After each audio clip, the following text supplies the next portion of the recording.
we face this decision not only in North Korea. It is far past time for the nations of the world to confront another reckless regime, one that speaks openly of mass murder, vowing death to America, destruction to Israel, and ruin for many leaders and nations in this room. The Iranian government masks a corrupt dictatorship behind the false guise of a democracy.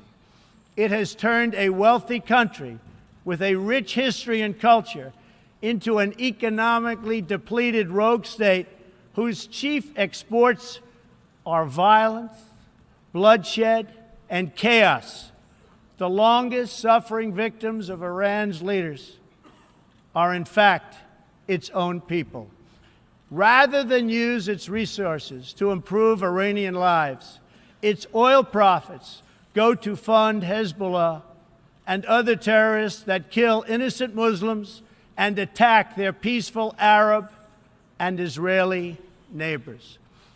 This wealth, which rightly belongs to Iran's people, also goes to shore up Bashar al-Assad's dictatorship, fuel Yemen's civil war, and undermine peace throughout the entire Middle East.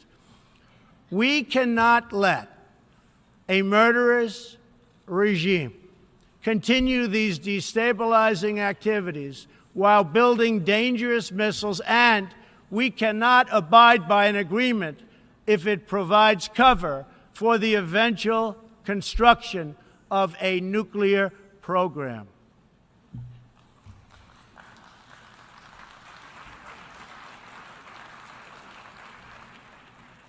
The Iran deal was one of the worst and most one-sided transactions the United States has ever entered into.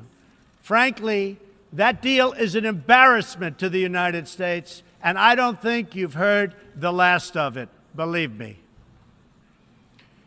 It is time for the entire world to join us in demanding that Iran's government end its pursuit of death and destruction. It is time for the regime to free all Americans and citizens of other nations that they have unjustly detained. And above all, Iran's government must stop supporting terrorists, begin serving its own people, and respect the sovereign rights of its neighbors. The entire world understands that the good people of Iran want change. And other than the vast military power of the United States, that Iran's people are what their leaders fear the most. This is what causes the regime to restrict internet access, tear down satellite dishes, shoot unarmed student protesters, and imprison political reformers.